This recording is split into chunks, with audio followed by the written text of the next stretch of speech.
Good morning. Good afternoon. Good evening. Welcome to being here. Wherever you are on this planet, Yes, I'm Ariel. I'm Shaya. Today's episode is Intimacy includes. It includes lots of things. And primarily, it happens with listening. Right. It happens by bringing awareness to how you're being,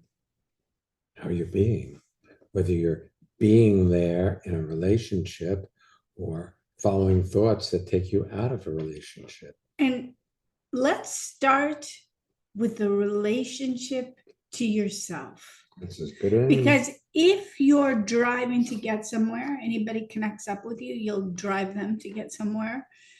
Sometimes when we go to the grocery store, we'll see people who are not being respectful of the items they're purchasing. They're so busy trying to get out of where they are. They're tossing things in their cart in a way that will bruise them, or they clang around. And they do the same thing with their life and anybody in relationship with them. How's that?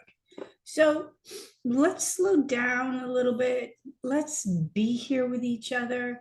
Let's listen, not only to what I might say or Shai might say, but the guests, as they come in, they have brilliance to offer.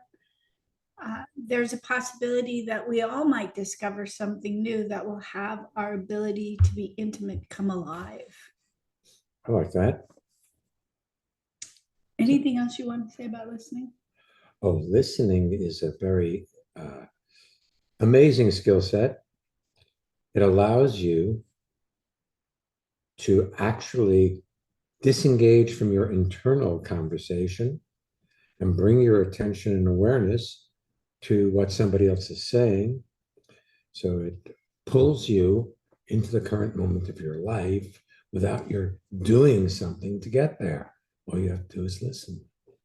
I came upon Shia and our cat baby today. I came into the kitchen and they were seated at our dining area table. And Shia was seated on the bench, and baby was on the table. And Shia said, "Oh, look, there's a hummingbird. Did you see that?" And baby's focus, her head jutted forward. She got so engaged. He's like, "Oh, yes, you did." They were having this intimate moment with each other, and also with The hummingbird. It was, I just felt so good to be with you guys. Well, thank you. And then I heard him saying, "How'd you get so beautiful?" And he wasn't talking to me, he was talking to the cat. And I loved that too. It was very sweet. And I thought, she got so beautiful because you see through beautiful eyes. You're not looking for faults. Thank you. Yeah. Mm. Want to take our first guest? Absolutely. Let's do it. Bianca, welcome to being here. And tell people where you're zooming in from. Hello, guys. So great to see you. Thank you. I'm calling in from Germany, from Menden to be exact. It's about 1.5 hours in the north from Cologne. Welcome. Yeah, thank you. I brought a question for you. I would really love to get into a relationship. I haven't been in a relationship for about 13 years now. During that time, I dated several men, like for months also, but yeah, I wouldn't really consider these times being in a relationship. And in the last years, I worked really a lot, and I didn't even have a good relationship to myself. And I'm getting better and better now, since I recognized that even the relationship to myself wasn't very healthy. So I'm really struggling with being overweight, and I'm telling myself that men are not attracted to women with extra kilos. Well, now let's slow down. Okay. Why do you want to have a relationship? Well, We're gonna take this in pieces, because okay? you said you're looking to have a relationship, and I asked, why would you want to have a relationship? I'm just missing the intimacy. I'm just missing having someone to like live with. I would love to be in love, like But having. I know that's what you would love to have, but Bianca, I'm wondering why you think that will make you feel better. You see, the circumstances aren't going to make you feel better if you have a relationship, because you've had intimate relationships with people and you haven't felt better. True. See, so you have the idea that when you get into a relationship, then you will automatically somehow feel more fulfilled or better about yourself. That's And correct. and I'm of the opinion that it goes the other way. That as you like you more, other people can like you. Otherwise, anybody who likes you has got to be a fool. And you wouldn't want to be with a fool, would you? No, I wouldn't. No. So somehow, my dear, it has to be that you discover that you're already okay. That's the hard part. No, it's not. Well, here's the thing. You can either prove to yourself there's something wrong with you because of your weight, for instance. And that's a good one, because I imagine a lot of the people listening have a set of structures. If I was taller, if I was thinner, if I was shorter, if I was more this, less that. But weight is generally a big one as a conversation that people have, that their weight is not the correct one in order to be intimate. Yes. And it doesn't matter how many times we might tell you that we've met individuals who found their partners when they were very overweight, or we knew a gentleman who only enjoyed dating Women who were overweight. who would consider themselves overweight. He just was not particularly attracted to the thin variety. You're still going to be talking to yourself about extra kilos. Yes. Yeah. I see things that, Sean and I were talking about extra kilos the other day, and he said, you can tell yourself you want to weigh less, but if you did, you would do something toward that. How I move, what I eat, how I live my life supports me looking and being exactly as I am. And there's something relieving about being honest that my physicality is reflective of my lifestyle. Yes. So you can be unhappy with yourself perpetually. But your unhappiness is not going to be an attractive factor in finding a man who's going to be in love with you. And like I said earlier, any man who's in love with you, there's got to be something wrong with him if you don't find you lovable. Yes. True. I made that experience already. Yeah. I'm not surprised, but here's the thing. I don't find anything wrong with you. So is there something wrong with me that I find you attractive? Well, it's nice Well, that you say that. but it happens to be my truth that I Okay. don't find anything wrong with you. But I'm not in your thought process that has been picking on you ever since you were a little girl. Yes. Now, this is not something to be sad about, by the way. Because Although I suspect you have some sadness locked up in there. It's hard to tell because I certainly know that I can run a series of thoughts that will produce sadness, or I can access genuine sadness. There's both kinds that live in a person.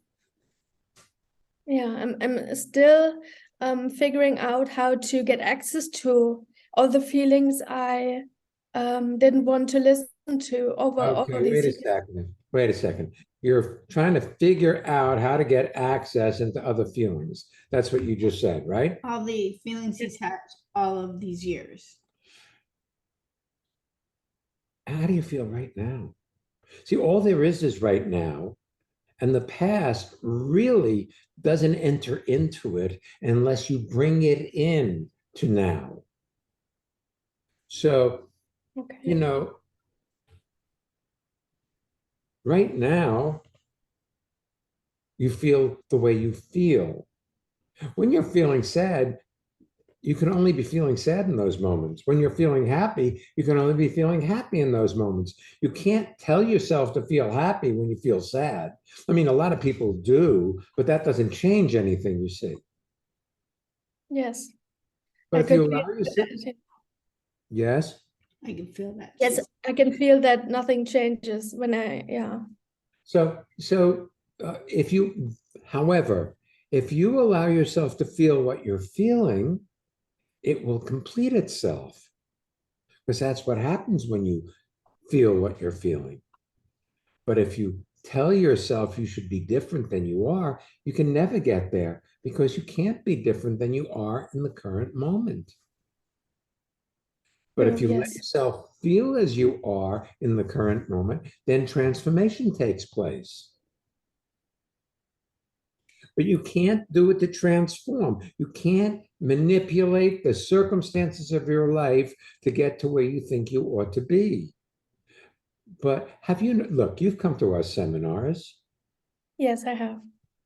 You may have come in feeling bad about yourself, but you went out feeling good. Yes? Yes. Otherwise, you wouldn't come back. True. So, but did we tell you to feel good? No. Right, exactly. We didn't tell you to feel a certain way. So you're telling yourself to feel a certain way doesn't produce that sense of well-being that you're looking for. And if you find, my dear, that sense of well-being, then you won't, quote, need a relationship, but you'll become attractive to relationship. Mhm. But Oh, it's yeah. all being well in yourself. I mean, if you're not well in yourself, you will attract people who like to be with people who don't feel well about themselves so they can feel superior. Oh, wow. Yeah. I didn't see that before. Right. But if you are well in yourself, you'll attract people who like women who feel well in themselves.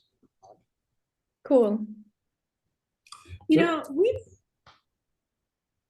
led seminars and worked with individual clients since 1987, so it's a while. Yes. I was 2 at that time. Yes, so that yes, you were formulating your idea about yourself back then, and your capability and all those things we put together into. But uh, what's interesting is over the years, we've had a number of people who found themselves with weight gain that they haven't appreciated. And there have been all different uh, forms of addressing one's physicality. Some people do Weight Watchers, some people do nothing, some people exercise more, some people drink more fluids, some people do metabolic balance, or there's the Gidry, Noom, there's a whole bunch of things. But it doesn't really matter what approach you take.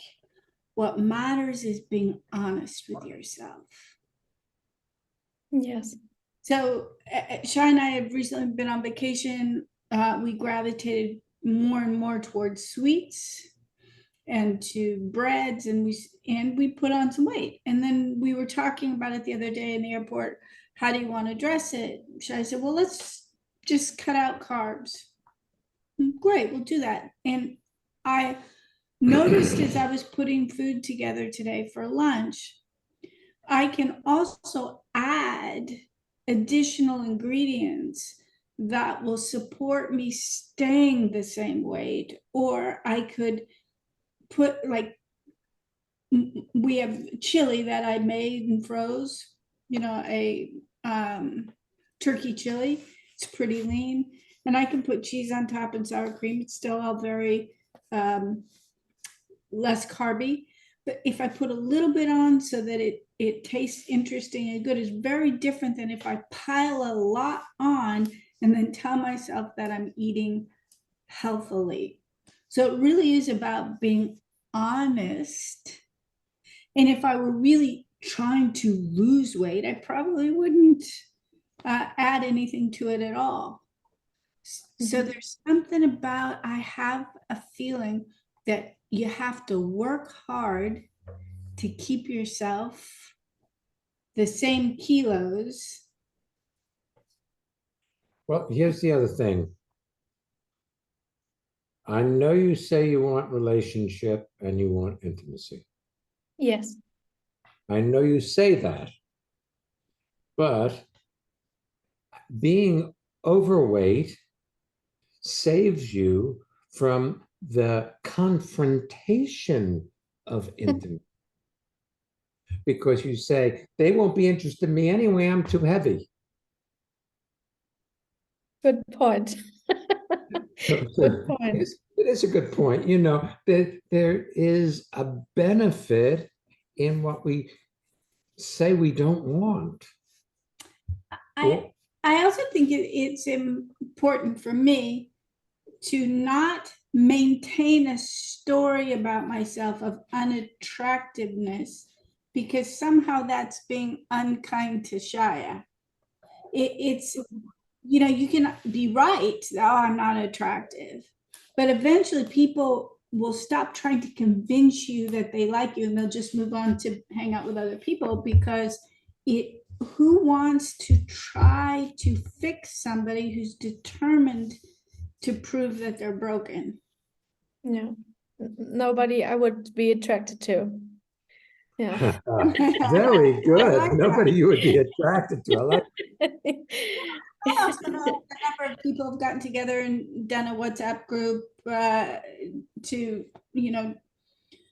talk about your health and your weight loss and things like that. And you can either be a member of that, if this is still going by the time this airs, or you can go about your day looking at how to lead the way for people and make it. I personally find that has it be for me a whole lot easier to do anything I want to do if I'm not working on myself. But well, I have a question, and I think I have a question. There's something I have here. Ich habe eine Frage. Yeah.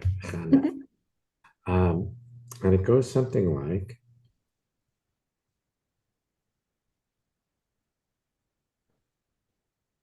how engaged have you been in what you're up to in your life? Because if you're not fully engaged in what you're doing, you're going to get lost in your thoughts, and your thoughts are repetitive and mostly negative, because you're a human being, not because of you personally, but they say that 98% of our thoughts are repetitive, that we have them every day, and 80% of them are negative. So when you're fully engaged in what you're doing, you're not thinking your automatic negative thoughts. And so I'm wondering, how much of your time do you spend thinking about how you wish things to be, as opposed to just engaging in your life as though this is it? Oh, I would say 70%. Well, That's good. a lot of time, I see. Yes, very good. See, if you can see that, you can extricate yourself from that.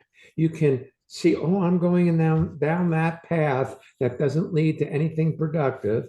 And you can engage in what's in front of you that needs to be done. Mhm. Like Cool. this Yes. morning, I went down our basement and I saw that there were all kinds of cartons from things that have been sent to us over the last month or so that need to be cut and tied together to go into the recycle.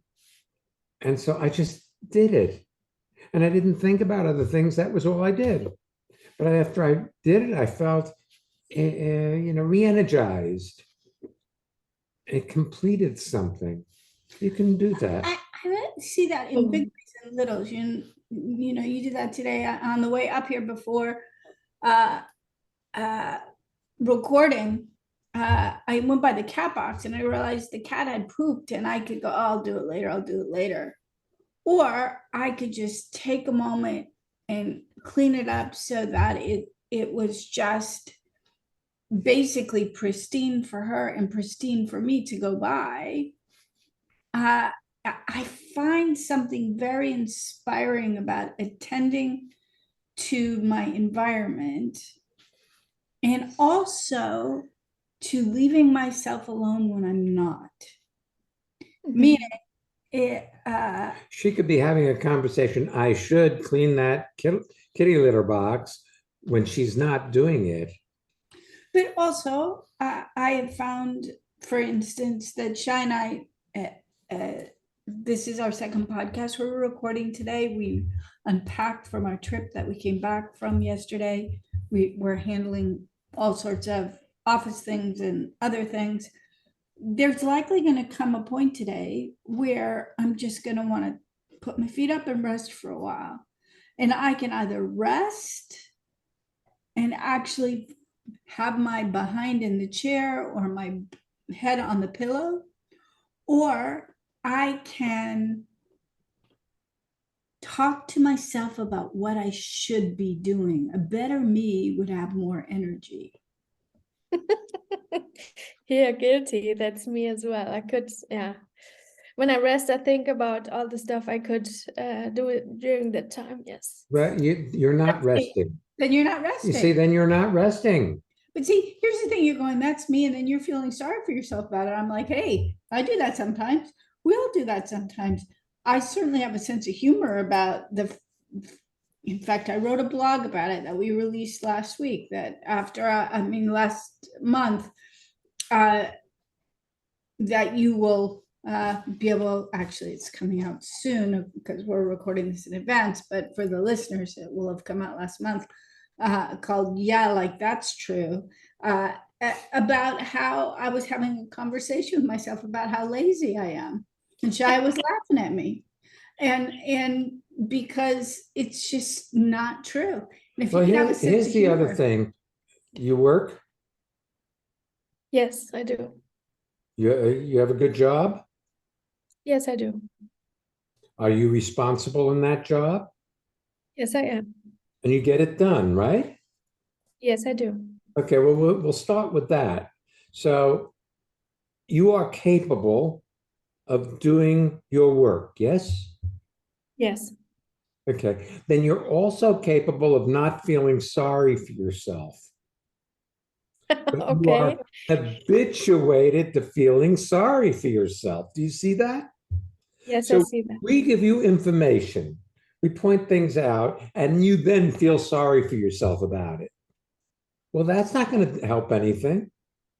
If you notice it, it's enough. If you see that you pick on yourself, welcome to the human race. third principle of instantaneous transformation, anything you see without judging, like, oh, look, I'm picking on myself again, completes itself in an instant. The moment you see it, it's over unless you indulge in it. So I'm suggesting that you give up indulging and feeling sorry for yourself when you see something that you're doing or not doing. Great idea. Makes so much sense. Thanks you a lot for that. You're welcome. You're welcome. Thanks for, coming in and also being willing to be as honest as you are. Yeah, you're really delightful, Bianca. So you may not realize it, but I experience you as delightful. And I predict a lot of people are going to come up to you at some point after having heard this episode and go, wow, I saw myself in you. Thank you so much. Cool. So if you see yourself, Bianca, be kind to yourself. Okay, I will. Perhaps I write some post-its and stick it in the apartment to remind myself to do No, that. I wouldn't do that. I've done that. It didn't work for me. That doesn't work. Okay. No, see, that's making a post-it responsible for you. Okay. You need to be willing to be responsible for you. Okay, And great. you're totally capable of it. Yes, I am. Good. Nice. Great. Thanks a lot, you too. Thank you. You're welcome. Thank you.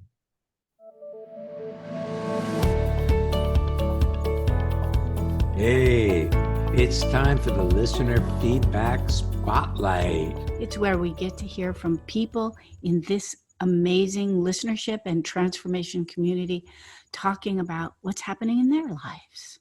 Hi, this is Susan in Brooklyn, New York. And I listen to the podcast, Ariel and Shaya's podcast, Being Here, almost every week when a new one comes out. I just find that they're so refreshing and they're fun too.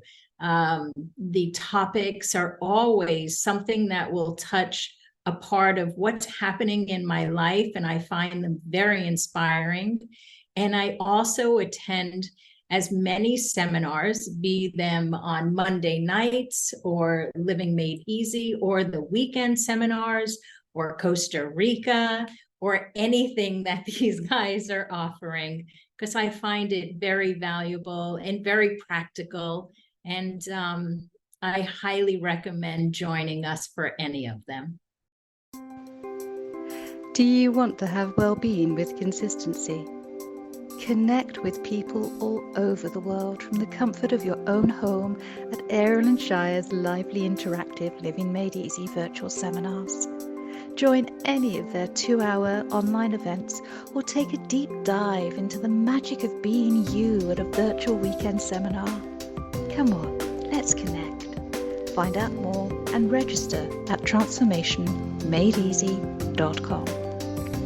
This Saturday and next Monday, we have a Living Made Easy 2-hour seminar. You're welcome to join us for either or both.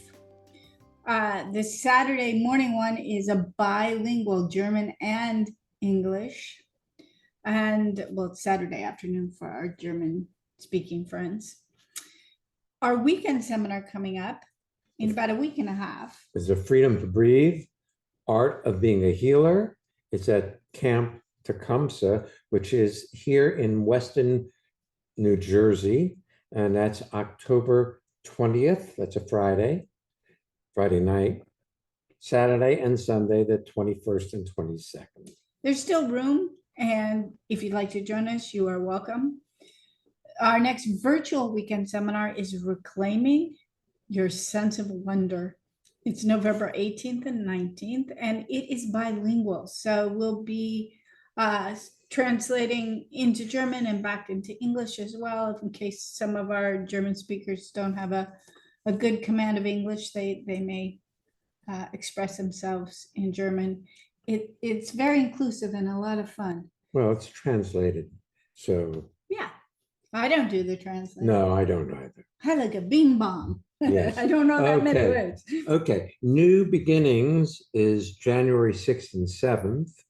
You're starting the new year right, really. And then we are doing Costa Rica this year, 2024. And there's still space available, but it requires that you attend a weekend seminar with us within the past year. And so the Freedom to Breathe, Reclaiming Your Sense of Wonder, or New Beginnings will fulfill that requirement. If you haven't gotten your Transformation Made Easy 2024 calendar. They are available.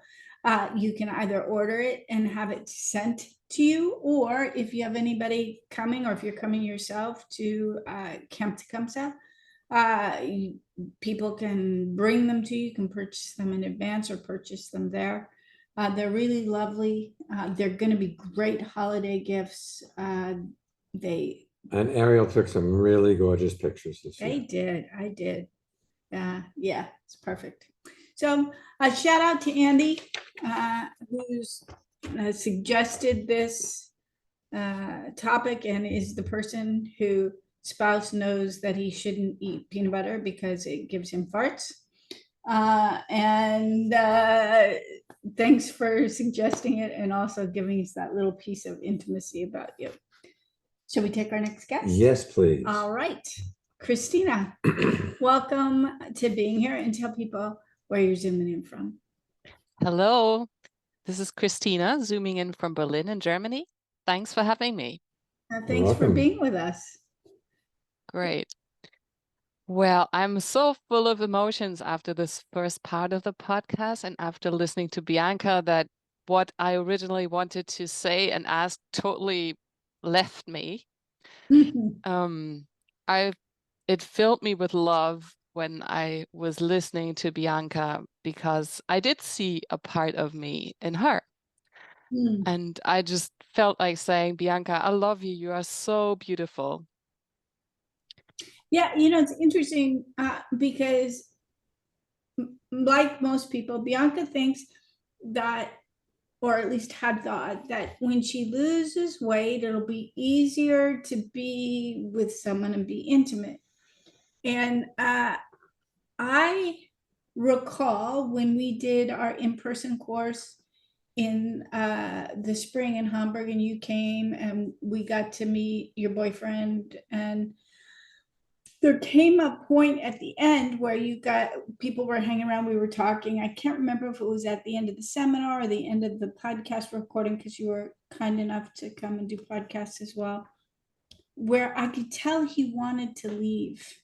And you were like, no, I want to be with my friend. I want to, and I had the suspicion at the time, because it reminded me of me so much, Christina, that in a certain respect, to be with him after having such an open time was confronting.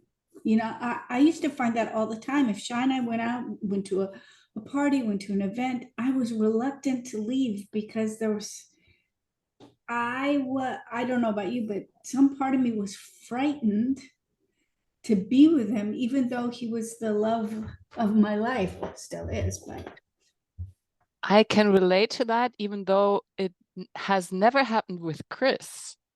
Quite on the contrary, after all the days in Hamburg, we had such a great time, and we really had a great push in our intimate relationship.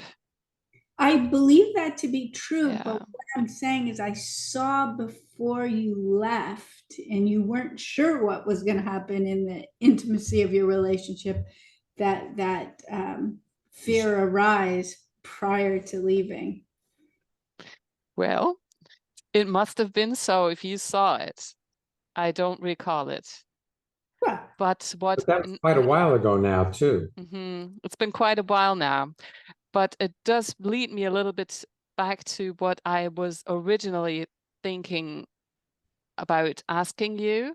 mhm. And that was precisely that I have been observing myself becoming sort of anxious and scared the more I open up to my partner, and the more intimate things about me I let him know.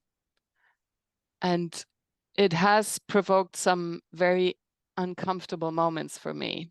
Well, it's very interesting. When you say that, I feel as though when you say you're more available in intimate moments, it sounds to me as though you're finding things wrong with you that you're voicing to your partner. Yeah, that's what I suspect as well. that Well- that's the reason behind it. Well, maybe there's nothing wrong with you. Yeah, could be. Maybe there's absolutely nothing wrong with you, except in the story you have about yourself. Exactly. Yeah. Yeah, sometimes it's hard to see where exactly these points are about the story about myself. Because of course, while what you're saying is absolutely correct, also I have noticed that I like myself a lot more than I used to. And I am a lot freer than at the time when I first met Chris, or as a lot freer than I was 5 years ago. So these moments in which I suddenly noticed that there is still this story of I'm not okay in me, it sort of surprises me because I don't know where it is and I can't quite catch it. That story is always going to be there Mm. if you want to pick it up. Mm-hmm. But if you don't pick it up, it's not there anymore. Mm-hmm. But the potential is that the story of your shortcomings, self-perceived shortcomings, is always available if you want to use that story to invalidate your greatness. Mm. The other thing is, you were talking a moment ago about fear and fear coming up in your relationship, or maybe the scene of revealing yourself, of being more open. Yeah. If Chris weren't on the stage right now, if he were out, he was off, like our friend Dagmar, her husband Bjorn, for instance, is An army doctor, and Mhm. so he gets deployed, and sometimes they don't see each other for a long time. And I Yeah. know you and Chris live separately, but so what happens is, if she has fear, it's not just going to play up with her partner, it's going to show up in other areas. I think you somehow have that associated to intimacy in Chris, rather than you're experiencing. It's like we walk around with a bag of possible emotions, and then we may pull it out with our partner and go, oh, I'm frightened around him, rather than that you have fear. And this is Yeah. one of the areas where you start to experience it. But if you blame it on that, then you're not going to actually experience it, just reinforce it. Yeah. Mm-hmm. Yeah. It rings a bell. I can't quite see the bell, but it does ring something.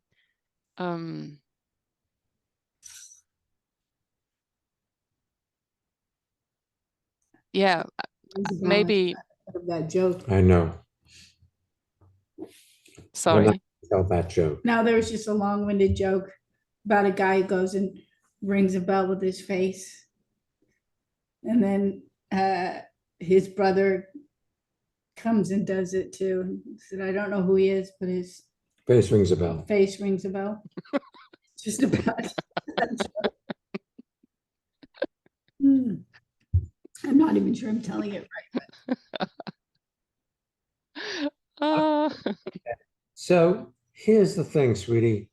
I think you're a lot over top of your emotions, your genuine emotions, because you have an idea of what a better you would be, and that's effervescent.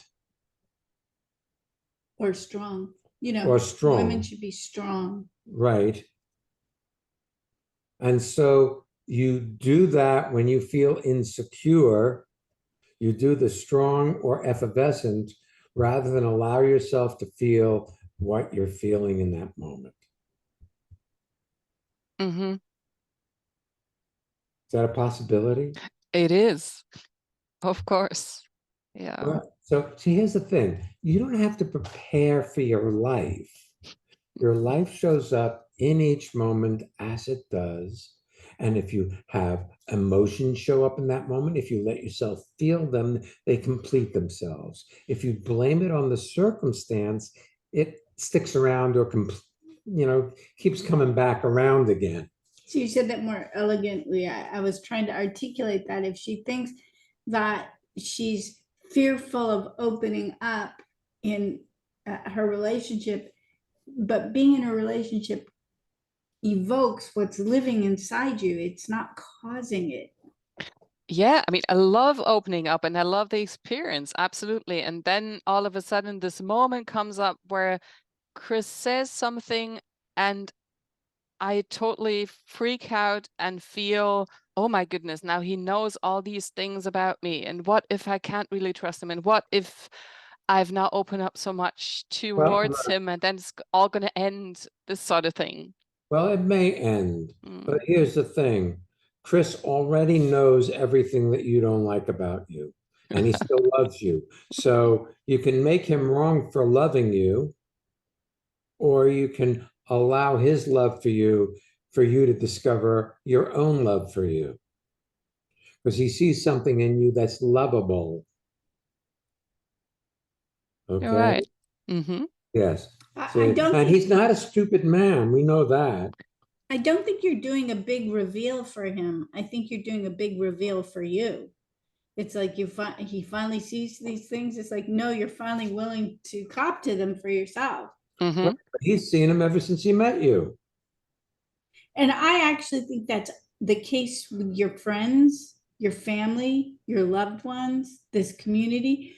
We all see things about each other, and then maybe 2, 3, 10 years down the line, the person finally admits it to themselves, and everybody else is like, oh yeah, we've known that about you all along. Really?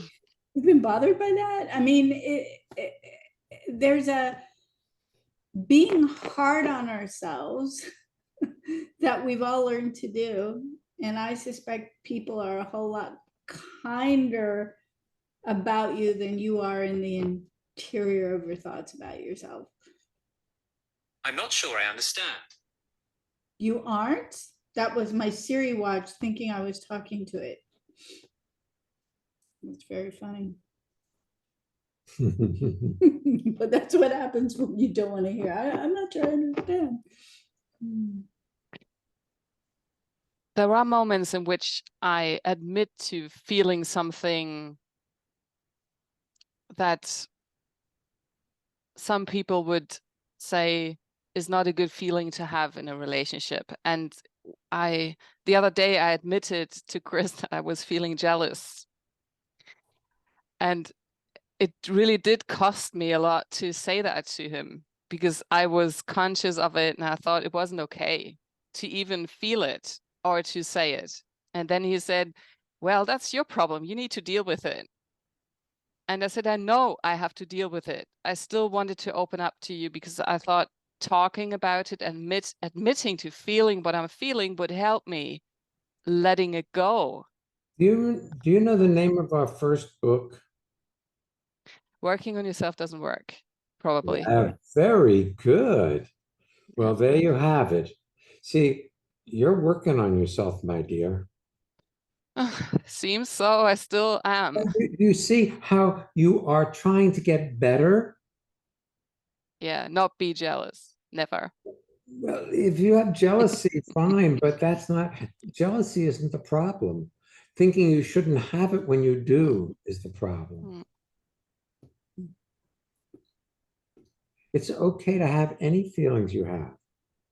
But if you're trying to get rid of things so you be a better you, well, then that doesn't work because you just reinforce what you say you don't like. Yeah. Yeah. And Christina, Chris loves you the way you are and the way you're not.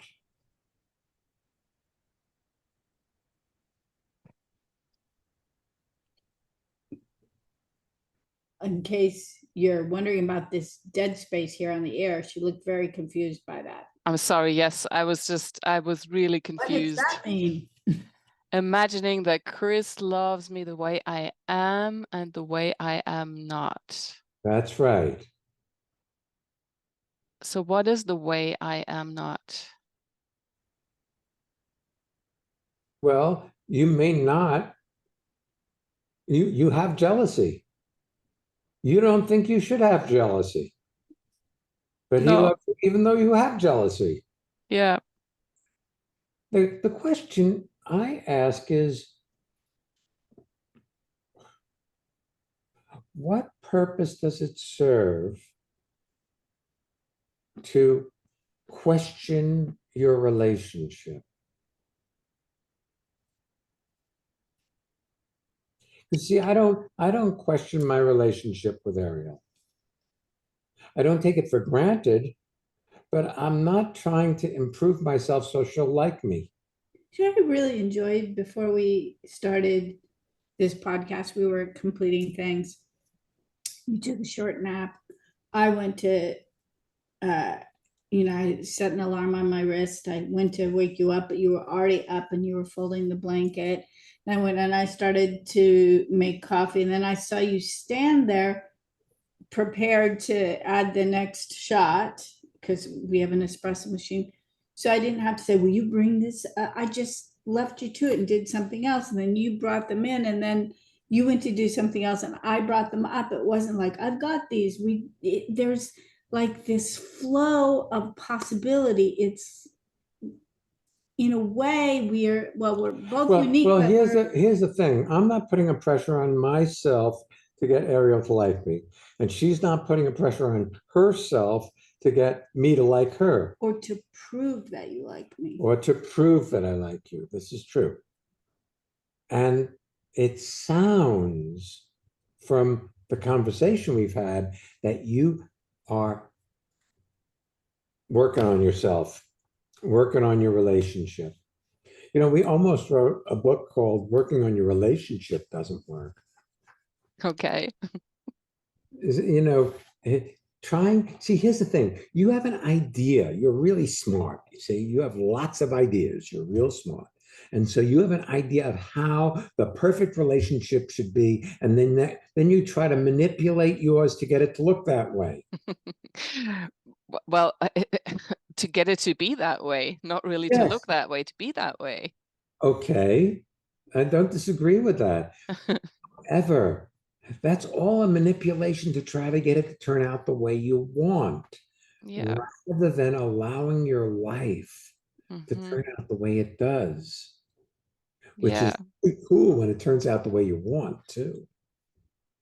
Yeah. Seems that scares me at times. Of course it does. Because see, ultimately you have to give up control to Yeah. allow your life to unfold. Well, here's the thing. You think you have control, but all that manipulation doesn't produce well-being and satisfaction and love.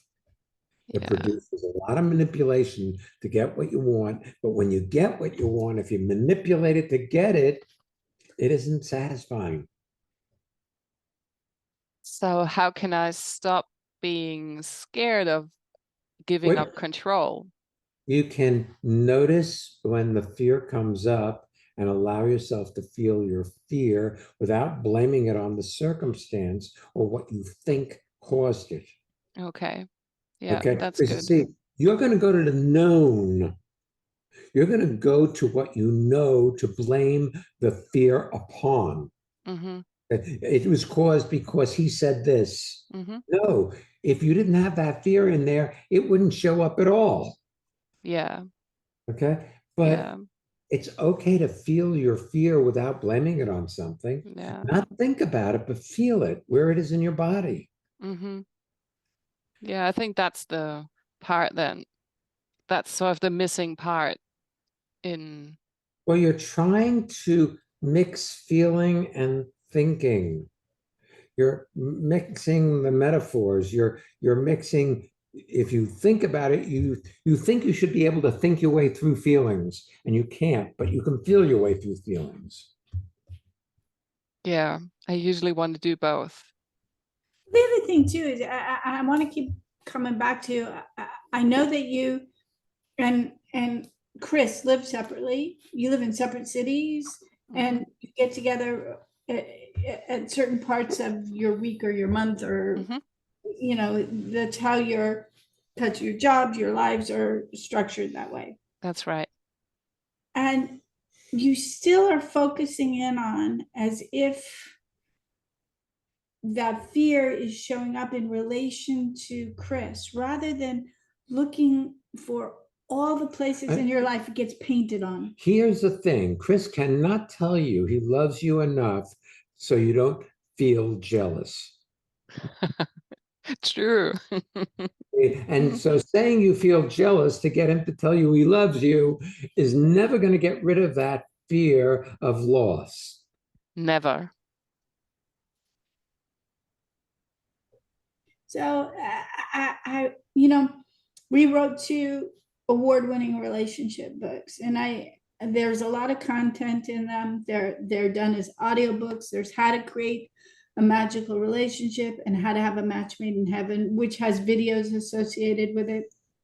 If you ever purchase that book and you go use the QR code and look at the videos, there are lots of people from our community who were featured in that book. And they didn't have relationships at the time and do now, or they had relationships that weren't working very well, and now they have relationships that are. And there are some who didn't have relationships then and don't have relationships now, as in a singular love relationship, except for I never experienced them now as they feel they're incomplete because they don't have someone other than themselves. And of all the content in that book, there's certain things, 2 things I think you should get one or both of those books. And the beginning of that is starting with being kind to yourself and being intimate with yourself. And then everything else flows out of that. And the other thing is the whole theme of relationship splitters, that if you're feeling jealous, there's probably something at play that has not to do with you or Chris. Just saying, there's a phenomena out there that can activate that in you. And that's that person's job in life, is to activate it in people. Just saying. Okay. Yeah. Thank you. You're welcome. Yes. Thank you. Thank you for joining us. Thank you very much. I liked when you're talking today about being out of control, because we're always out of control. I certainly could not have predicted the conversation we'd have with Bianca, or the conversation we'd have with Christina. There's something so wonderful about being able to just meet your life as it unfolds, rather than prefer it is a Or different try to way. get it to turn out the way you think it ought to, because that's limited by what you know. It's limited by what you've experienced before or non-experienced before. And there's so much more to life. There is. And intimacy. I don't know if you who are listening are on our email newsletter. I highly recommend it. We send out links to videos and to blogs and inspiring information, including great pictures. I love that a lot of our stuff has colorful, picture-driven images. That there's just something inspiring about that to me. So feel free to sign up if you aren't already. And if you want to be a guest or submit a listener spotlight, which is what we call the little conversation where people talking about their experience of transformation in the middle of this podcast, you are welcome. Just go to transformationmadeeasy.com/being here and find out how. Next week's podcast. Singing in the Rain. Oof, should be good. Yeah. Hey, shout out in advance. I believe it might have been Bianca who suggested that one, but I'm not sure. And if not, I'm blaming it on you. So there you go. Okay. All right. We'll be back next week. So come on back. And don't miss Being here.